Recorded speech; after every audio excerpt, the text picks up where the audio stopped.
in here.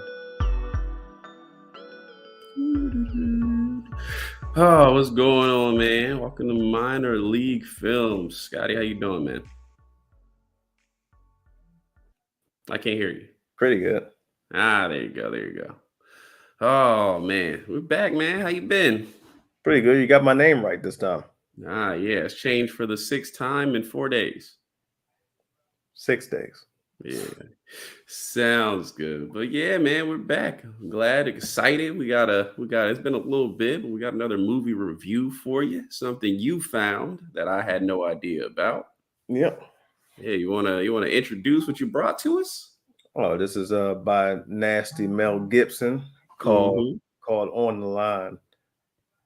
Yeah, so online by Mel Gibson. I haven't seen crazy Mel Gibson, but when he Nasty puts Mel some on film, he's definitely gonna bring the energy and the badness, man. So I had no clue about this. I hadn't heard about it, but I was like, it's got Mel Gibson. We'll check it out. We'll see where it goes. Oh, Well, man. without further ado, let's see. Oh, well, I want to before we start this trailer, people.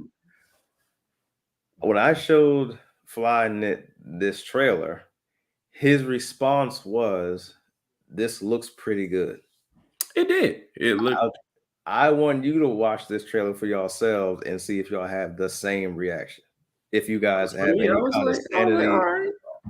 Well, basically, we'll get to it mostly, but the way it sets up, I'm like, all right, I want to see like where this goes. I want to see where this goes. You gave me 2 trailers, and I was like, I think this one will be a little more fun. I think it'll be exciting. But before we get into that, and we'll get into that in a minute, just want to welcome everybody again back to Minor League Films, where we give you our quality entertainment on not the mainstream films. We did some, but we try to stay away from it and give you some stuff like this, some stuff you haven't seen, you want to check out, maybe have a beer, crack it open with some friends, and get something to laugh at. So again, make sure you give us a like and subscribe. Again, tell us what you want, hit the chat, give us some recommendations. We'll watch anything. But without further ado, we'll get into tonight's movie review. So we got On the Line with Mel Gibson. Go ahead and pull that up.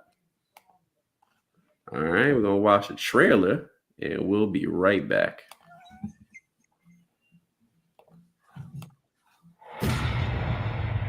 All right, people, settle in and relax. Give me a call. This is On the Line. Are you ready? I'm always ready. We're expecting your calls. Talk to Elvis live on air and tell him about all of your issues and problems. If it isn't the greatest radio host. Okay, we got Gary on the line. What say you, Gary?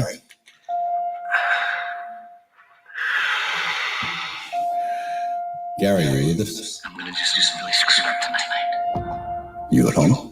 No. Does home belong to someone you know? No. It belongs to somebody not very nice. And I'm gonna take down his whole family.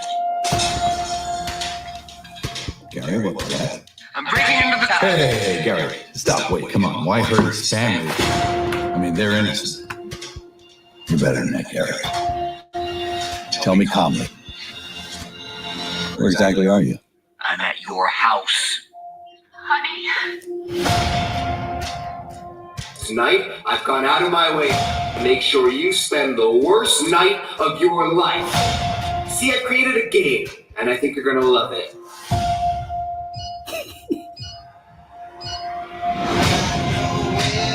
This can still end well. I don't want it to end well. I don't want to die here. Well, if we don't want to die, we gotta fight. Well, that won't be easy. Now I want you to jump. So how about you tell us the truth? We're all listening. Show yourself, you slippery son of a...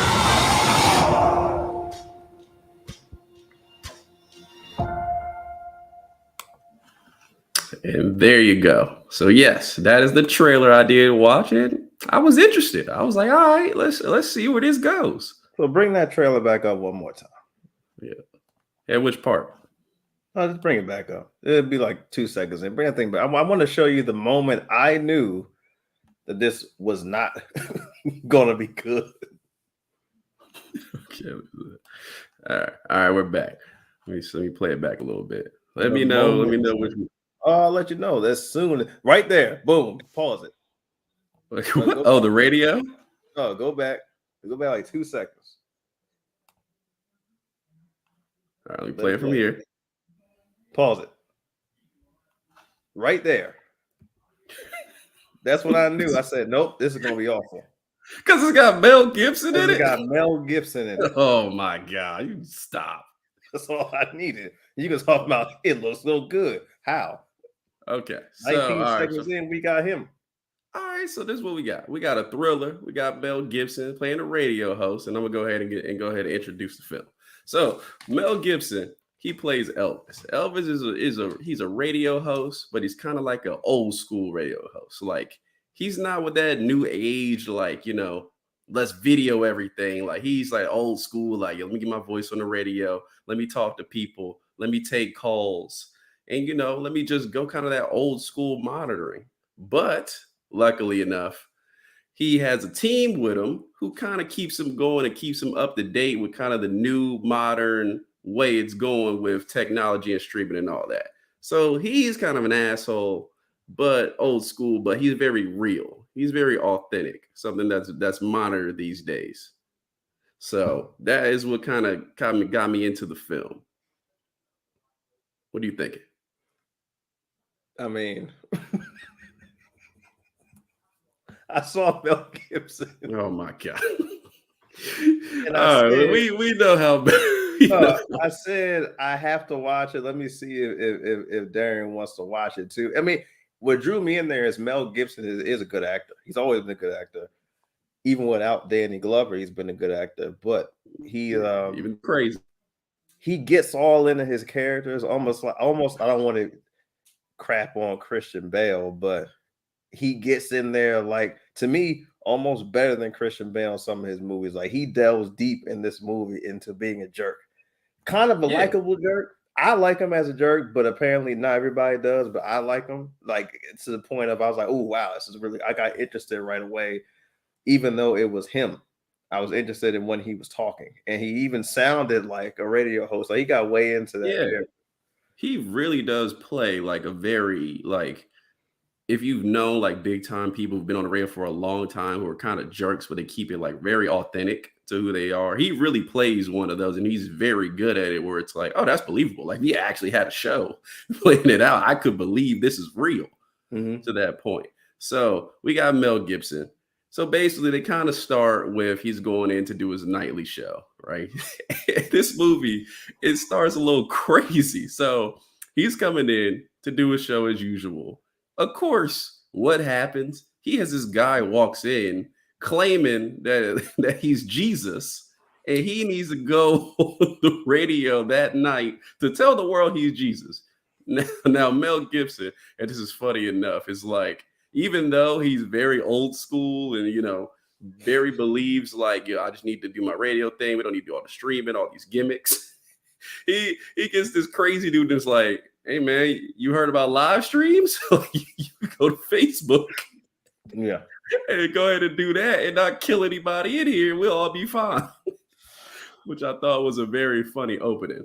But so basically, he's going on, and the lady. So he comes in and he meets his boss, and I don't have the lady's name. I didn't write it down, but basically his boss, and I think I did. Did I? She's Sam. So Sam played by Nadia Fares. Yeah, she's a French actress. She's not too much. Yeah, so she's basically, this is where I had his back a little bit. So she's basically telling him, she's like, hey, like, I understand you do the radio thing. You're good at that. But I need you to do a little more. Like, you need to take some pictures on Instagram, and you need to do the live stream and kind of get his new age stuff. And I'm thinking, like, where's your marketing team, lady? That's not his job. Right. Oh man, yeah, it's mad stupid. I'm like, man, that's not really his job. But anywho, and he's also battling another guy at the office for a different radio spot. So that's kind of how we open up, and we kind of from there we kind of go ahead and jump into the movie and get into his show. So we basically got Mel Gibson, and he's joined by pull her up here. That is Nadia Fair. Oh, so that's No, Sam. no. Okay, no, I mixed her up. I mixed her up with the other lady. You did not mix her up. That was me. Her name is Aaliyah O'Neal. Oh, see, you threw me off. Yeah, I was like, I thought I had it That's down. me. I'm sorry. That's Aaliyah Yeah. O'Neal. I She forgot. plays Mary. So this is Mary in the film. She plays Mary. So she's kind of his co-host. She doesn't really talk, but she's kind of like producing the show, basically. So we're introduced to her, and they're kind of a duo. And then we get somebody on their first day, which is I got to move. Shout out to you, Jared. I got to take your thing off of here. Is that my cousin? Is Jared my cousin? Hold on now. Because it's in the way. Okay, so this is Dylan. You see the last name. Yeah, he might be related. But yeah, so this is Dylan. So it's his first day of the job. You see he's looking a little tense there, probably from later in the film. But Dylan, he comes in, and basically they kind of introduce this thing where people will come in and they kind of mess with him. They'll practical joke with him, and they've had, I guess, interns or whatever position that person's filling, kind of rotate. So they're like, hey man, he comes in and automatically, and I was like, Mel Gibson is like, oh, like, can't take a joke. You're from overseas, like, get out, like, fires him immediately. I'm just like, okay, I see why nobody laughs here, y'all. Bunch of assholes. Like, immediately off the bat, but he lets Dylan know, like, hey, I'm just messing with you. All that. We want you to be part of the fam, and that's how we welcome people. And from right there, let's go ahead and jump into his shows. So we kind of get the introduction to Mel Gibson, taking his audience and doing his routine shows, Scotty, until he gets, and what we see from the trailer, till he gets a strange call from a guy named Gary. Yeah, so Gary calls in. He's like, look, I'm not too happy with what's going on here. Like, I don't like you. You're not the type of guy that you portray. You're actually, not a great guy. And I am going to get some payback on you. And that's it. Basically, our movie goes from there to where he's like, all right, he's trying to talk Gary down. He's trying to see what's up with this guy. Is this threat real? We don't know. But that's kind of our introduction into the film. So we got Gary, he's calling in, and basically he says, hey, Elvis, look, this is what I'm going to do. In the past, you've wronged me. We don't know how. We haven't met Gary yet, but in the past, he's wronged him. So what I'm going to do is I'm going to go to your house, wherever that is, and I'm going to tell you where it is. He gives out the address on air. I'm going to break in. I'm going to jack your dogs up. I'm going to kidnap your family. And then you're going to do whatever it is that I want you to do until we get this problem resolved. Yeah, so that's our introduction to Gary right there. And our movie kind of goes from there. So, Scotty, in here, I'm thinking, okay, this should be a very easy solution. You know what I'm saying? Let's call the cops. All right. Let's track this guy down. I'm sure Mel Gibson, or Elvis is his name in the movie, is in a good neighborhood. I'm sure it's safe. The movie said, Darian, those are logical questions. Throw those out the window. Well, they did call the cops. They called the cops. Oh, yeah, they did. They did call the cops. They just, they didn't do anything. And the dogs apparently were the dumbest. Well, this is why I'm not a dog person. Because if a cat senses danger, the cat is gone. The dogs apparently sense danger, said, oh, he got meat? Let me just go over here. He got meat and got a machine gun, machete. He's in a whole bunch of blood. He got meat. Yeah. So fools the dogs, apparently fools the alarm system, takes his family hostage, and is like, look, as you see in the trailer, let's go ahead and play a game. So now we got to kind of figure out who Gary is. We got to figure out why he's doing this. And we got to figure out how our star in the movie, good old Elvis here, played by Mel Gibson, is going to stop him. So basically this goes to what Gary wants is what he brings up is, look, Elvis, this is how you've hurt me. You had a former worker in the building and you caused them a lot of harm. And this person was close to me. And you caused them, it is funny too, because he says, basically you, Elvis, caused this person to commit suicide. Yeah. By bullying. It was bullying. Yeah, by bullying with words. but when and I'm not going to downplay bullying with words. Yeah, it wouldn't work on me. I would just say something back. But the point of this matter is the stuff that Gary said he was saying was really odd. It was odd stuff. Yeah. Like it was almost like middle school stuff, and she's supposed to be like 30. And I was like, this is kind of And apparently she jumped off of the radio station. No, she jumped off her apartment. That's the same thing. She lived there. Yeah, it wasn't mad. Same result.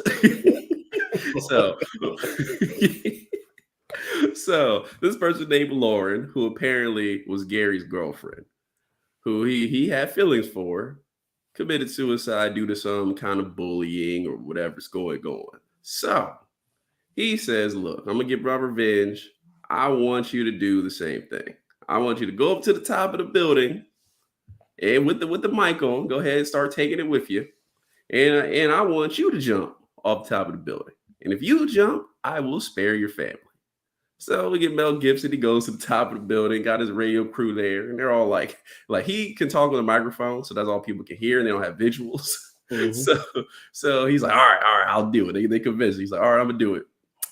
Doesn't actually jump, fakes it, and he asks Dylan. He puts Dylan on the spot. Dylan, did he jump? Dylan's like, yeah, he jumped, man. I can't believe it. It's crazy. And Scotty, this is where it starts to get goofy. Dude pulls out a drone out of nowhere to check if he jumped off the building. I didn't think that was goofy. I thought that was reasonable. I thought that was pretty funny. If just the drone came up and he just knew he didn't jump. It was so hilarious. Yeah, that was probably the best part of the movie. He's like, "Oh, you trying to BS me?" Because Mel Gibson had the same look he does on screen, was just like, "Oh shit." Yep. I'm kind of stuck in this. So that's kind of really where our movie begins of like, okay, Gary's going to change the game. He's going to play it. Mel's got to follow. And whatever he says goes, because apparently he's got this building rigged up. And this just kind of came out of nowhere. So apparently he has the building rigged up. He's got bombs all over the place, which how the bombs got there, they don't explain. But they're there. So they got to play this game of rules of Gary says, hey, I'm going to throw you a bone. I'm not actually where you were. And that's why the cops could not find his family. Your family's actually here in the building with me. You got to track me down, but you're on a time limit. You got to do it before these bombs set off. Mm-hmm. So, and our movie kind of goes from there. There was a little bit of a hide and seek.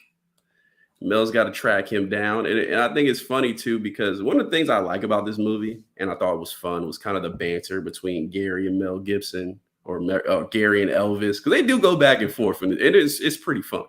Yeah, it's pretty entertaining because they're very playful with each other, which I liked.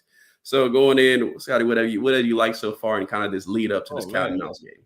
I like the guy that plays Dylan, Will Mosley. Will Mosley was the guy. He was in Lion, Witch, and the Wardrobe. He played King Peter. He was also the main character in the Royals for like all the seasons he was in.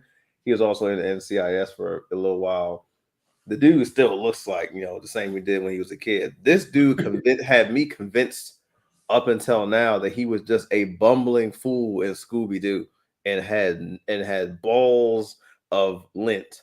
Like he was scared of everything. He was sensitive, and I was really believing the whole movie. I was like, wow, this is the dude that I have to root for because he's going to die if the killer slaps him. He's going to die.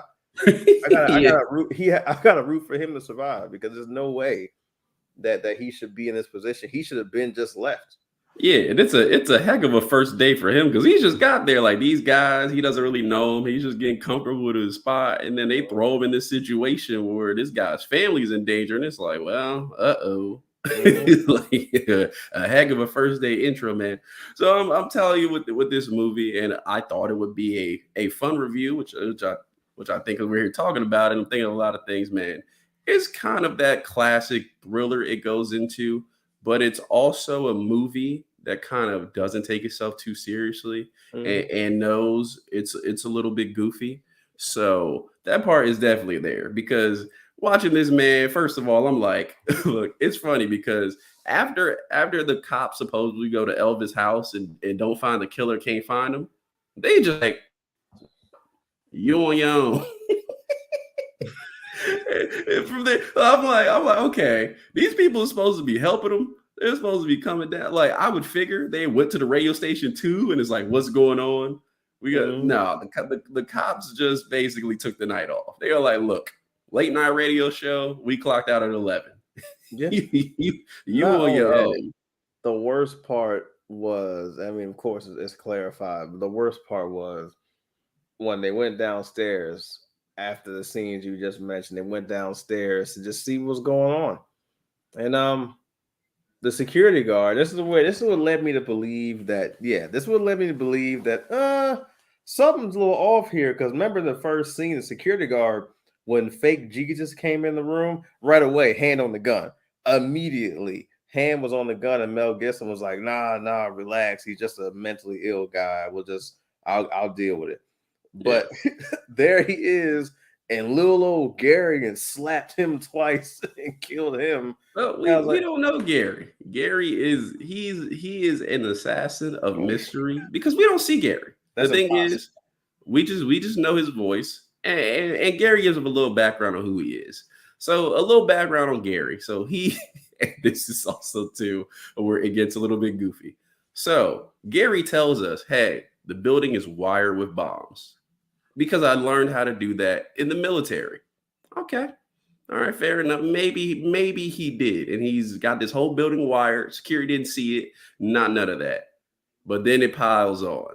What else can Gary do? Gary can hack the camera system from his house.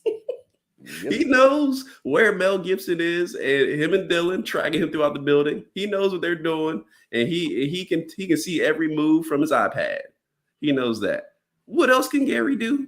He can hack the elevators. Elevators will stop working because he can do that too. And it reminds me of you remember that new Chucky that came out? Oh yeah, the computerized one. Yeah. I like that one. No one else liked it. I was like, man, I like that. No, I liked it too. I thought it was fun. But the thing for me was at the very beginning, like Chucky's just doing like, they kind of set it up where Chucky can control those same electronics of the company that built him. And it's supposed to be the Tesla of like, this world where they're just everywhere. But eventually it gets to the point where he's closing the door on stores. Like, okay, now I don't think they didn't quite do all that. Now they didn't build everything. They didn't, but he evolved, man. Yeah, apparently he evolved to just control electricity. Yeah. So Gary very much reminds me of that, of where he plays it this very straight, like simple, like, oh, I can do this because I've done this, and then later on, Gary can do anything to where the plot needs him to do, and he knows this building like he works there, or apparently he did work there before. So this is why he knows this building at the back of his hand. He knows how to control everything. And I'm like, if you could do all that, why the heck you used to work security here? Why did you move up? You should be, bro. That's the thing about villains in movies. They do all this outlandish stuff, and I'm like, well, if you can do that, you should be making 10 figures a year. Apply yourself. Yeah, what are you messing around with these fools for? But well, maybe other jobs did a psychological exam and he didn't pass. Maybe it's just because he's crazy. He got all his skills, but he's just crazy, so they can't hire him. Mm-hmm. Oh man, just ridiculousness. But that was fun. But yeah, definitely in this movie, I really like the back and forth between Gary and Mel Gibson, because it is a thriller. It's basically a guy who's he's fighting for his family. Really put him on the spot, and you kind of get that cool, like, old school Mel Gibson where he's no nonsense. He's like, look, I ain't got time for this. Like, if you want to fight me, like, come down here. Let's duke it out like men. I don't want to play these games. And Gary's very new school where he's like, nah, we're gonna mess around. We're gonna play games. I'm gonna mess with you. I'm gonna get in your head. I'm gonna let you try to outsmart me, and we'll see where this goes. Because Gary at this point seems like he has nothing to lose. Mm-hmm. So I did appreciate that about the movie and thought it was fun, because they do get a guy who can kind of annoy Mel Gibson and go back and forth with him.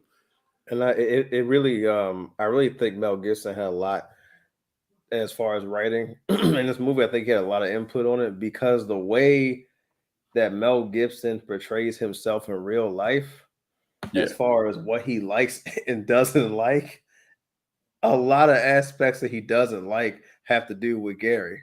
So I was like, oh, for real? I was like, this is what we doing, Mel? Like, Mel hasn't been in here in a while. I was like, Mel's like, you know what? Y'all don't like what I say. I'm gonna put everything I don't like in Gary.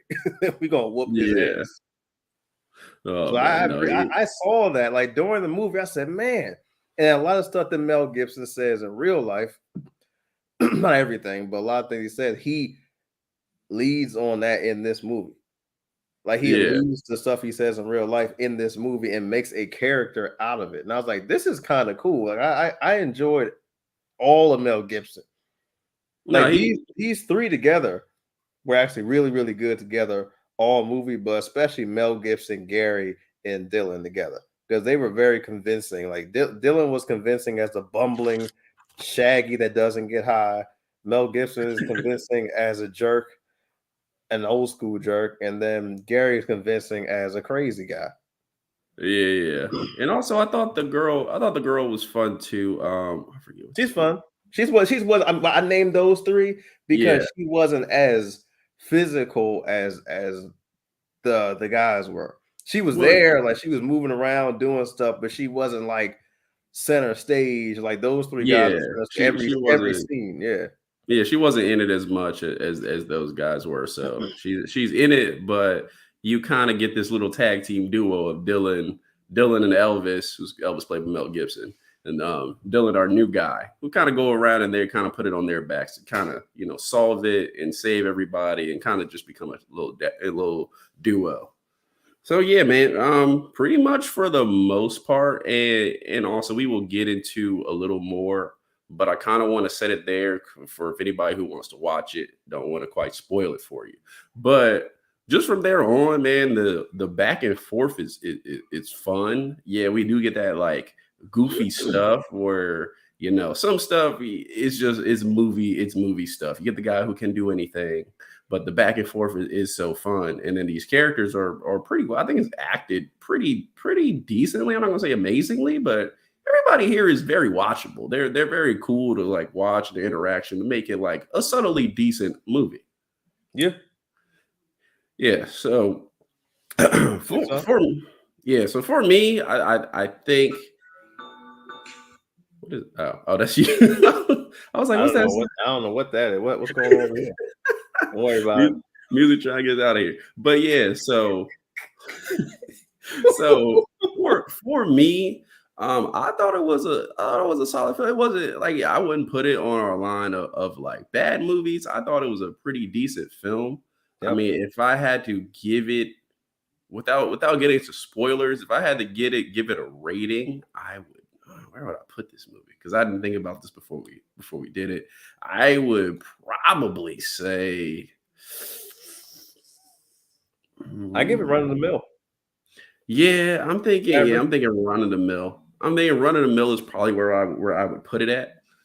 It is it's very decent. It's not a bad movie at all. Like it's very not. I guess minor league for us is bad, but like it's a very like low budget but okay movie. And if you had your friends with you, it'd be pretty fun to watch. I feel like just seeing them. It's not very long. It's only an hour and a half, but seeing them go through basically everything, trying to track down this killer and all this stuff is fun. Some of the gauging is fun. You got some side characters we didn't bring up. We got the janitor who was in the League of Shadows and. Yeah, he just shows up there. They got this janitor, and basically what happened was this fool's been like staying after work because he's stealing laptops because they bring up early to film that like we got laptops missing. They're just showing up. So he shows up because he's in the building when Gary's in the building. He's like, I just got scared. I thought I was gonna blow the thing up. So yeah, I'm over here hiding in the corner. I was mad that it was him too. I was like, man, it's got to be you, huh? Oh man, yeah. So he said, but the side character, everybody besides that that cop later in the movie or SWAT team member later in the movie, I thought was pretty fair. So you say you also give it run of the mill? Oh, 100%. 100%. All right. So that's our ratings for both. All right. So that's our ratings. But to really get into some of the stuff in this movie, we gotta spoil it a little bit. So give you that warning. Or we're running the mill. Think it's pretty fair. Think it's a decent watch, especially on like a Friday night. Get a beer, go ahead and check it out. It's a little crazy. But yeah. So from there, you are gonna be warned. We are hopping into spoilers. There we go. There's a spoiler alert. It's gonna be some fun stuff to talk about. But Is it though? We gotta well, so one way or another, we gotta put that out there. So spoiler alert. Hopefully everybody closes their ears and comes back and sees us for after they watch the film. Okay. So basically, this entire set. So we alluded to earlier that Elvis likes to run pranks. He has this thing about pranks, and his bosses even warned him, "Hey man, you need to calm down with these pranks. Mm-hmm. They're getting too far. It's getting goofy. You got to work on your ratings and stop less worried about these pranks and having people coming in this rotating door, getting fired and leaving." Right. So he was supposed to have this guy, this video guy who they alert to early, or this internet guy. I guess he's like a streamer. Supposed to have this internet guy come in, and his appointment got canceled. Yep. Which didn't really matter until later in the film. So they supposed to have the internet guy come in. He couldn't make it. Whatever, had to cancel. So then obviously our series of events start with the Gary call. So we get down to where at the end the SWAT team says they found his family. The SWAT guy, Gary gives him the code, and it's like, look, here's a. And the one thing too of like, bro, when you have the killer in your sights, take him out. But of course, no one ever does until he puts them in the back in a bad situation. Mm-hmm. So basically, they find Gary. He's upstairs in the office, got everybody else tied up, and they got him dead in his sights. Got a gun to his head, got a knife to his neck, and he has the bomb in his hand. The SWAT team guy comes down and is like, okay, I took the bomb off the kids and the wife, and here they are. Puts it on Tom, or no, not Tom. Puts it on Dylan, our guy Dylan. Let's not forget the new guy, and says, "Oh, he wants to be the hero," because he starts going back and forth with Gary like this is nonsense. So he's like, "Oh, you want to be the hero? You can wear the vest, and we'll see if you make it out of this situation." Puts the vest on him, and is like, "All right, I've had enough of these games. I'm in it all." Has his bomb clicker, drops it. Everybody's about to go. Whole building about to go down. We got our patented slow motion. It hits the floor.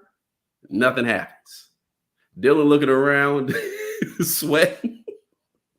He's sweating. He looking crazy. He like, what is going on? Everybody busts out laughing. They started laughing. This whole thriller has all been a prank orchestrated by yours truly, Elvis, played by Mel Gibson. Yep. This is one of his patented pranks where he's going through all this just to prank the new guy. Mm-hmm.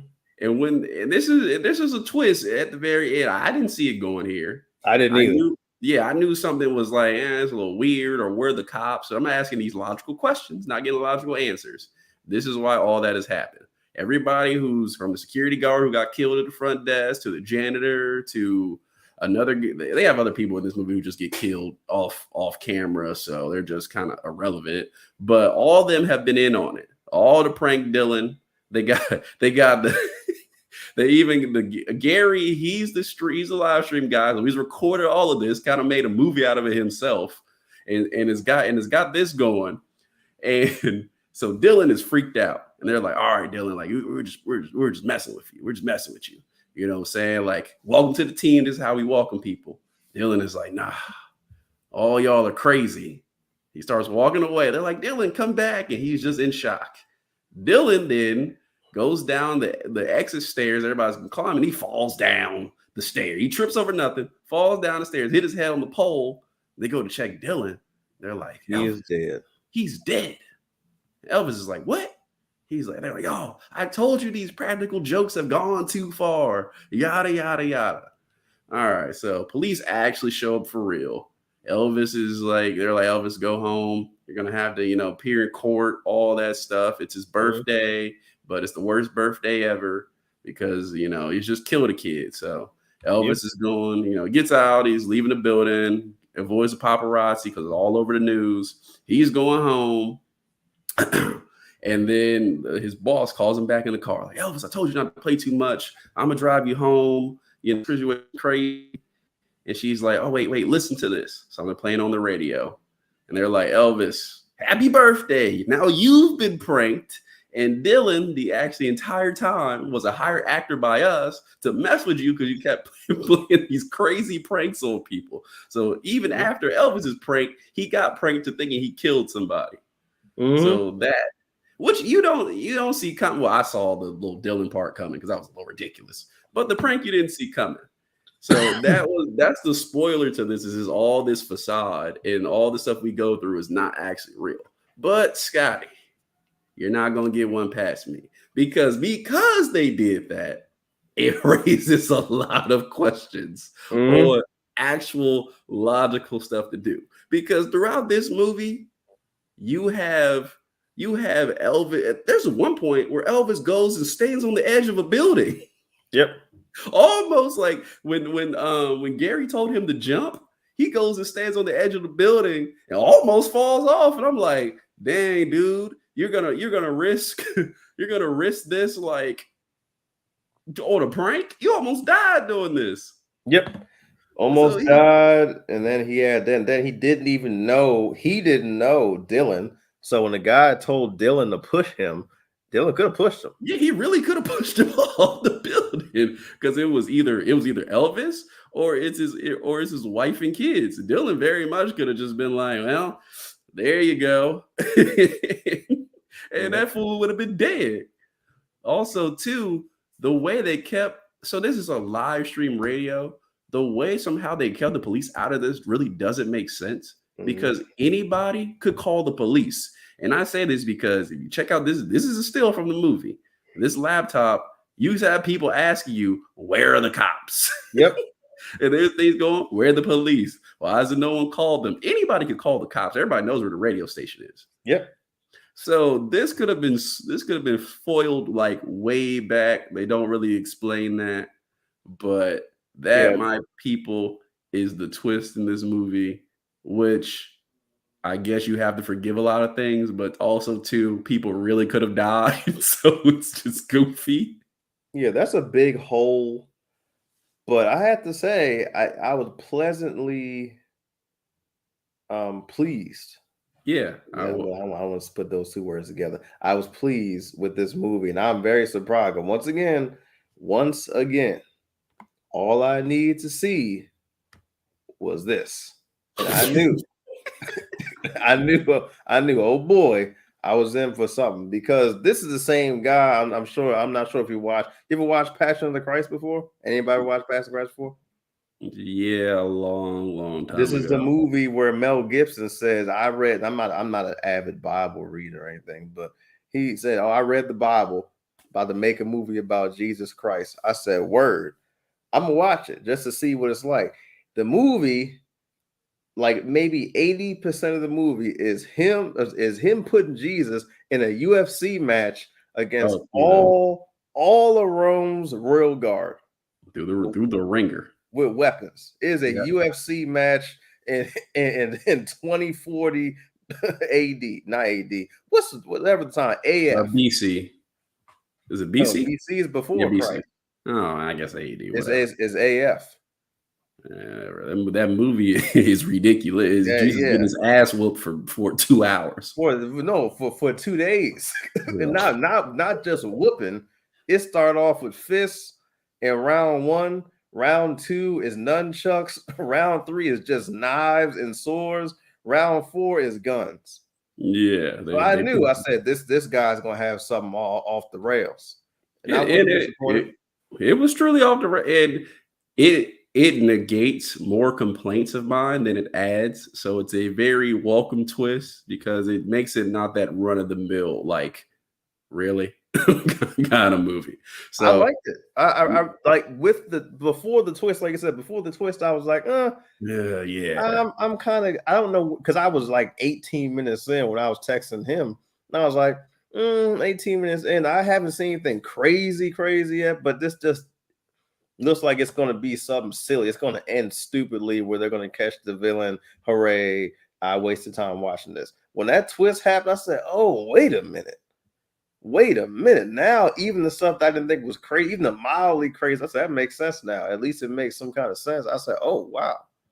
Yeah. So you kind of forgive I was surprised. Yeah, you can forgive a lot of stuff. I like the twist. I think it makes it a better movie. It makes it make a little more sense, even though they are risking their lives doing some of this stuff. But yeah, man. So for the most part, that's our review of On the Line. I'd say again, we've kind of spoiled it for you, but man, you get some. Hopefully, you get some beers. You check out. There's a lot of crazy stuff that we didn't show, or you get from watching this that is a little bit goofy. The twist makes it more believable, but I think it's still a fun movie to watch. So there you go. That's our review for On the Line. So again, we will be back Thursday with Open Field. I don't know what I have some ideas of what we'll talk about on Open Field, but not yet. But we will be back tomorrow. Thursday is tomorrow. Are we gonna be back tomorrow? Maybe Friday? Yeah, we'll see. We'll keep you updated. But we'll be back this week with Open Field again, where we just talk about whatever. We just, kind of spitball it and talk about it and just have a good time. So please join us for that. Wrapping this up, Scotty, where can they find you? You find me at TikTok at K Corona. We'll be talking about him, my favorite anime character, soon. Might talk about him on Friday. Why not? Yeah. And you all can right, man. That's idea. Scotty get down on the woman. All right. And if you want to find me, I am at Flyknit Johnson on Instagram, City Boy Quentin on Twitter, and together we are Minor League Films at. Oh man, I didn't pull it up. My fault, people. We are Minor League Films at pretty much everything. Give me 1 second. I got you. There it is. Yeah, so Minor League Films at pretty much all social media, other than Twitter, which is the word minor with a capital MLF1. So please let us know. Give us something to watch. Again, we will keep pulling these movies. This was a good find by Scotty. I said we didn't know what to watch this week, but this was pretty fun. Also, too, do not forget, man, email us. Give us some stuff. Let me remove Scotty's thing here. He's getting a little extra promotion. I have to take it out his. Oh no, that's me getting a little extra promotion. I'll still take it out his check. MinorLeagueFilms@gmail.com. Email us, give us some stuff to watch. Let us know what you think of this. What's going on, Scotty? Any parting words for the people? Yeah, man. Let me know. Give me some crazy stuff to watch, like something as crazy as Troll 2. Did we talk about Troll 2 yet? Nah, not yet. Maybe we'll say that for Open Field. Yeah, we got to say, that's like a 3-hour show right there. Been on 3 hours talking about that. You might take a nap in between the show. But everybody, thank you for joining us again. Don't forget to like, subscribe, all of that. It's that corner. It's that corner. Is it different for you? One of these corners has the M in it. Go ahead, throw that and subscribe. Let us know what you think. We appreciate you joining us.